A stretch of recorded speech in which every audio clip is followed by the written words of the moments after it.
Baiklah, saya Yensi Apriza 2159-1241 dan rekan saya Widya Agustina 2159-1233. Di sini kami akan mempresentasikan materi peluang dengan dosen pengampu Syarifah Magic Pendidikan.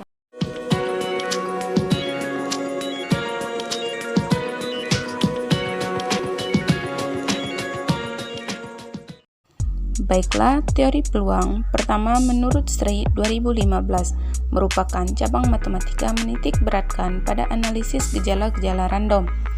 Sedangkan menurut Rosdianti 2016, masalah dalam teori peluang dapat diselesaikan dengan menghitung jumlah cara yang berbeda dari suatu peristiwa tertentu yang dapat terjadi. Misalkan S adalah ruang sampel suatu percobaan dan A adalah suatu kejadian dengan N dan S adalah banyaknya anggota dari ruang sampel dan N dan A adalah banyaknya anggota dari suatu kejadian.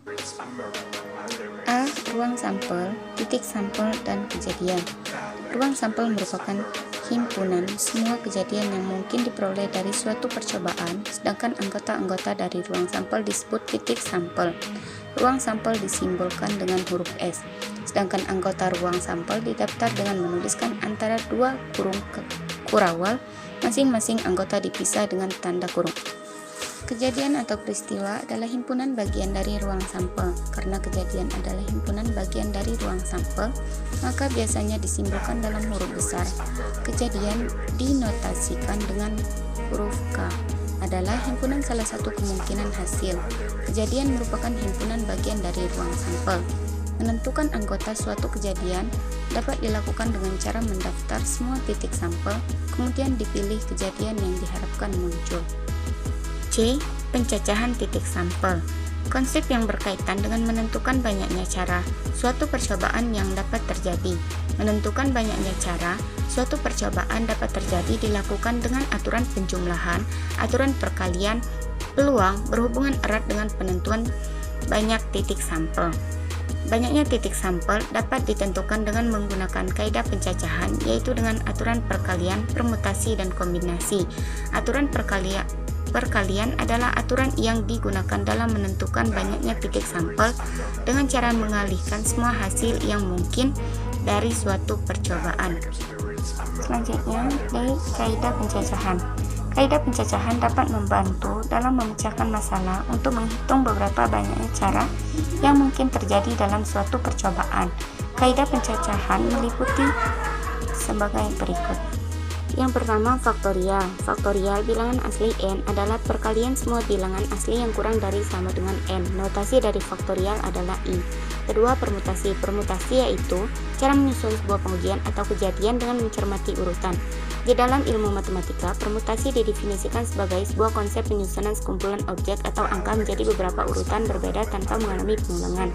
Ketiga, permutasi dengan pengulangan. Dalam permutasi berulang, urutan tentunya dicermati, namun unsur atau elemen boleh dibuang sehingga dapat dirumuskan Vn sama dengan n dan r. Selanjutnya, keempat, permutasi melingkar.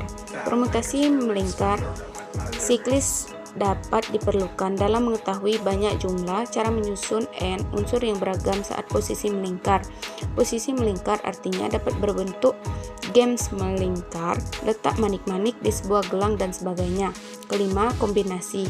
Kombinasi yaitu cara menyusun sebuah pengujian atau kejadian tanpa mencermati urutan. Dalam metode pencacahan ini, AB sama dengan BA. Banyak kombinasi R unsur dari N.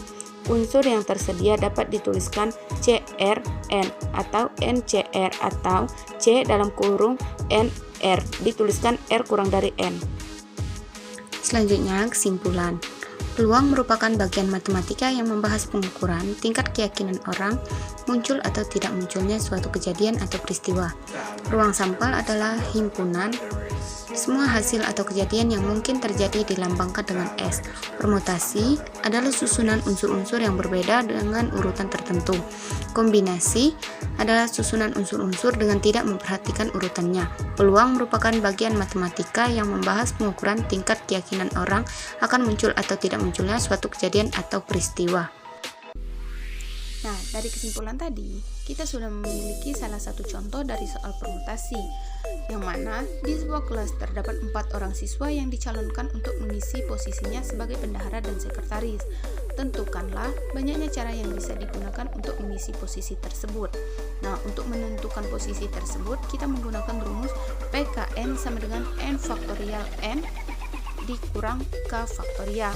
Sudah kita ketahui P sudah memiliki nilai 4,2, N banyaknya guru sama dengan 4, K jumlah posisi sama dengan 2. Dimasukkan ke dalam rumus yang tadi, P-nya sudah memiliki nilai 4,2 dan faktorial N-nya tadi sudah memiliki 4, faktorial 4 dikurang 2 faktorial. Nah, dari nilai-nilai tersebut, kita kalikan saja. 4 dikali 3 dikali 2 dikali 12 dikali 1 memiliki nilai 242 dan kita bagi lagi sehingga menemukan 12 angka. Jadi, terdapat 12 cara untuk mengisi posisi tersebut. Nah, di sini saya juga sudah menyiapkan contoh soal dari permutasi pengulangan, yang mana berapa banyak atau jumlah susunan 3 huruf dari kata tangkas. Dijawab, diketahui objek sama dengan 7, objek keseluruhan sama dengan 3. Dimasukkan rumus P N sama dengan NR. P 7 sama dengan 73, yaitu menemukan hasil 343. Maka banyaknya jumlah atau cara dalam menyusun 3 huruf dari kata tangkas yaitu 343 cara. Ada juga contoh soal dari kombinasi. Untuk mengikuti kompetisi tenis, sebuah sekolah telah menyeleksi 5 orang siswa yang mahir dalam tenis. Namun, setiap sekolah hanya boleh mengirimkan 3 orang. Ada berapa banyak cara pemilihan yang mungkin jika dipilih 3 orang siswa untuk berpartisipasi dalam kompetisi tenis tersebut?